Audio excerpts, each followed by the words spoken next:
حضرت صاحب ہدایہ نے حضرت امیر معاویہ رضی اللہ تعالیٰ عنہ کو سلطان جائر کہا ہے، تو اس پر آپ کی رائے کیا ہے؟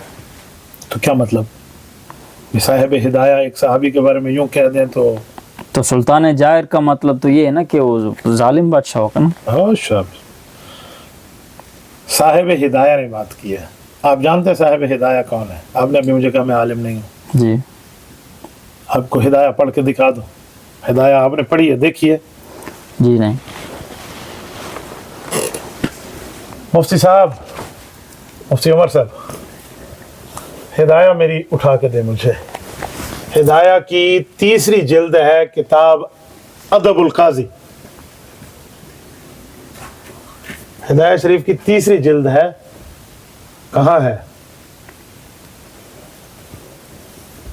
یہ دیکھیں نا، یہ دیکھیں یہ فقہ کتابوں میں، یہاں دیکھیں. ہاں زبردست زبردست، جزاک اللہ جزاک اللہ.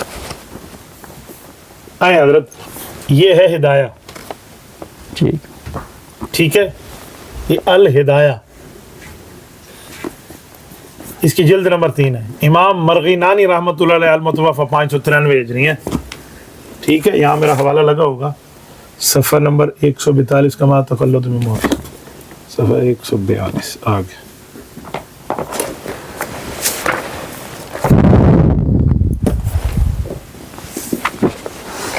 یار ایک منٹ اس کو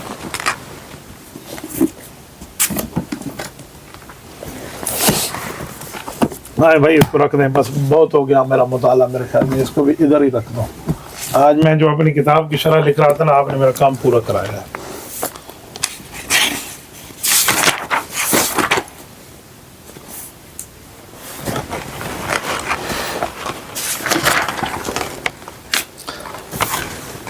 یہ مسئلہ چل رہا ہے ثم یجوز التقلد من السلطان الجائر. اب آپ کے لیے میں ترجمہ کر دوں. وہ کہتے ہیں عہدہ قبول کرنا سلطان جائر سے، قاضی بننے کا عہدہ یہ جائز ہے.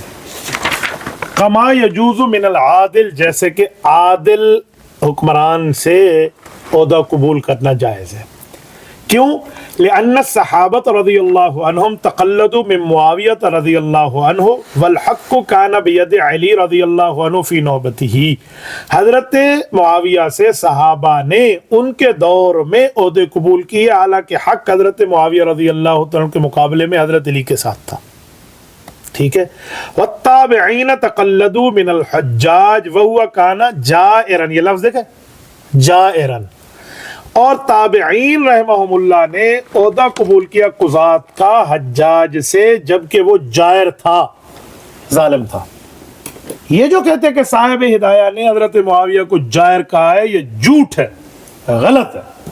ان نے جائر کس کے لیے کہا ہے؟ حجاج کے لیے، حضرت معاویہ کے لیے یہاں جائر نہیں کہا. کیوں؟ یہاں 2 مثالیں وہ دے رہے ہیں، سلطان عادل، سلطان جائر. تو سلطان عادل سے مراد معاویہ، سلطان جائر سے مراد حجاج، اگر مانا یہ لیں سلطان والا. ورنہ نہ حضرت معاویہ سلطان تھے اس وقت، نہ حجاج سلطان ہے. سلطان تو ہوتے سربراہ مملکت، سربراہ مملکت حضرت علی تھے، اور حجاج کے وقت عبد الملک بن مروان تھا. تو سلطان تو نہ ہوئے. تو اس سلطان کی بھی آپ کوئی تشریح کریں گے تو یہاں تشریح آپ سلطان جائر اور عادل کی بھی کر لیں. تو یہ سلطان تو نہیں تھے. دوسری بات کہ عادل کہہ کر حضرت معاویہ مراد لیا اور جائر کہہ کر حجاج. اگر حضرت معاویہ کو جائر کہا تھا صاحب ہدایہ نے، تو پھر 2 بندوں کا ذکر کیا، تو 2 کے لیے عربی زبان میں تثنیہ کا لفظ آتا ہے. آپ نے کوئی چھوٹی موٹی صرف نحو کا کچھ پڑھا ہے؟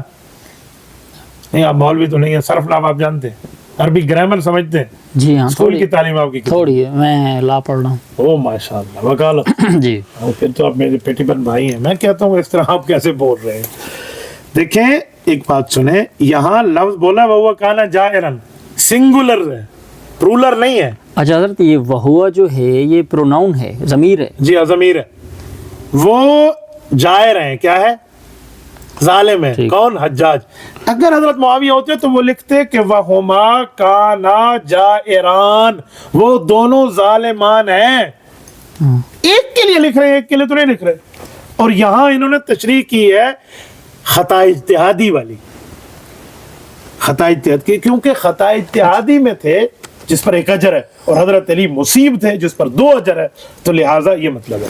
اچھا ایک بات اور بھی کروں، اچھا حضرت اچھا یہاں پہ یہ جو آپ نے کہا نا یہ وہوا لکھا ہوا ہے، تو اس پروناؤن کے نیچے حجاج بھی لکھا ہوا ہے، یہ حجاج لکھا ہوا ہے، دیکھیں حجاج لکھا ہوا ہے، ایسا لکھا ہوا ہے، تو یہ اسی کو کہا نا، یہ مراد ہے۔ اچھا ٹھیک ہے، ٹھیک ہے ایک اور بات کہ یہاں جو آپ نے کہا نا سلطان جائر ظالم، جی، ظلم کا معنی صاحب ہدایت خود بھی کرتے ہیں کیا ہے، جب اجتہاد میں ظلم آ جائے تو کیا ہوتا ہے۔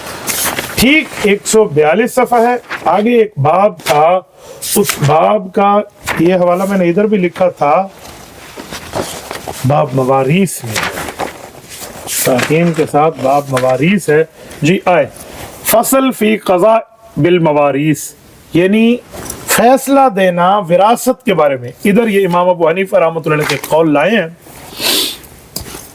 یہ لگا ہوا ہے میرا حوالہ، قولہ وهو ظلم ای مائل عن سواء السبیل ان المجتہد یخطی ویصیب لا کما ظنہ البعض، فرماتے ہیں ظلم کا ایک مطلب یہ ہوتا ہے کہ خطا اجتہادی ہو جانا، اگر خطا اجتہادی ہوگا تو 1 اجر، خطا نہیں ہوگی تو 2 اجر، یہ مطلب ہے، یوں نہیں ہے جیسے بعض لوگ سمجھتے ہیں۔ یہ جو آپ بعض کہہ رہے تھے نا، بعض کا رد بھی آ گیا، تو صاحب ہدایہ تو نہیں کہہ رہا۔ اگر نعوذ باللہ من ذالک صاحب ہدایہ حضرت معاویہ رضی اللہ تعالی عنہ کو ظالم اور فاسق اور فاجر اور اس طرح کا جملہ کہہ رہا ہے، تو جو صحابی کو اس طرح کا جملہ کہے اس کا اپنا ایمان بچے گا؟ تو میں تو صاحب ہدایہ کو مرقینانی رحمۃ اللہ کہہ رہا ہوں، ہم رحمہ اللہ کیوں کہیں گے؟ پھر ہم تو لعنت اللہ کہیں گے اس کو جو نبی کے صحابہ کو اوپر تبرہ کرے۔ تو یہ مراد نہیں ہے، لغوی طور پہ لفظ کا اطلاق ہے، لغوی طور پہ اطلاق اور ہوتا ہے، لف و نشر مرتب و غیر مرتب کا معاملہ اور ہوتا ہے۔ ایسا نہیں ہے کہ صاحب ہدایہ کا معاملہ اس طرح ہے جی۔